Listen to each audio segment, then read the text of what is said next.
The severe hailstorm that hit South Texas more than a week ago was one of the most expensive in state history. Hundreds of thousands of people will be working on repairs to their homes for quite some time.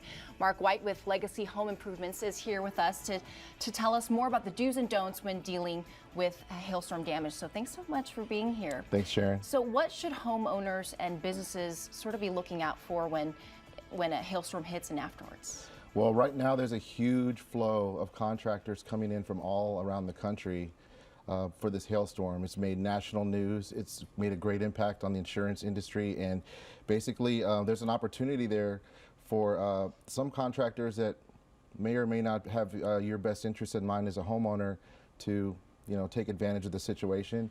So some of the do's and don'ts I would just say is you're going to have to just know who you're dealing with. Find out who you're dealing with. There's a lot of things that most homeowners, this might be your first time doing this, having an insurance claim. You've just got your windows busted out and you don't know what to do.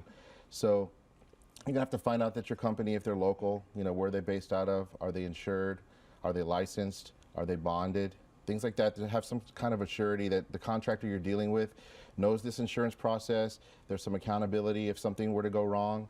I mean, every contract, every project doesn't go completely 100% perfect, but if something were to happen, that there's some assurances to help out. So it's good to call around, ask questions, and compare prices. Well, absolutely. What you really want to do is maybe meet a few different contractors, see who you feel comfortable with, and then the one that you like, do a little research on them, make sure that everything is good to go with them. You don't have to get 10 or 11 companies over at your house. Don't do that to yourself. But look for some companies that are very reputable that maybe your neighbors have used. It's really early in the storm, so if you get a contractor that your neighbor used and everything went well and they didn't get taken advantage of and everything was fine, you may want to give them an opportunity. And why is it important for a roofer to be bonded or insured? Well, it's a very good question, Sharon.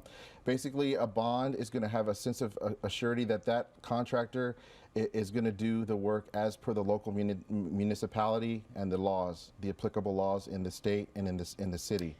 A lot of people are doing business here without a license, and so instead of just asking and believing the yard signs, all the yard signs say licensed, bonded, and insured. They all say that. They've been printed on the yard signs for years. You've got to really check that and see if are they really licensed, bonded, and insured. So you want to ask for a copy. You want to see a copy of it. There's a license here, looks like this. Mm-hmm.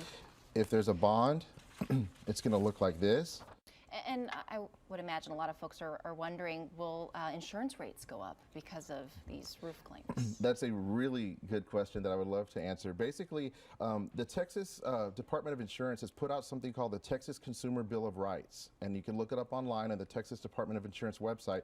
It actually states that an insurance carrier cannot raise your premiums based on an act of God claim. It's called a not at fault claim, so it's not your fault that the hail came. Like, no one was doing a hail dance, mm-hmm. except maybe some of the roofing companies. Right. So it's not the homeowner's fault. So they can't use those claims against you to raise your premiums or to drop you. So if you have damage, don't be afraid to file a claim. That's what your insurance is for. That's what you've been paying your premiums for something like this. If it happens, you can do something about it. But eventually insurance rates will go up over several years? Well, eventually, because of, that's the nature of insurance. It's the claims in the state and everything else that are going to bring the rates up, just as they always have. The people that haven't ever filed a claim before, their rates have gone up a little bit over time already. So it's the same thing. All right. Any other tips that you can think of? I'd say that now is a really good opportunity for a lot of homeowners that don't think of this as a bad thing. This is an opportunity for your home to get upgraded, to get restored, only for the cost of the deductible. And you can get your roofing done, your siding, windows, painting, fencing, everything done for just the cost of maybe your deductible. And you can't get a deal like that on Groupon or anywhere else. That is a great opportunity now. And if you've ever thought about upgrading to a metal roof, something like that, you can use the proceeds of your insurance claim to upgrade you to metal. And we'd highly recommend that. We've got a lot of our customers who are doing that now.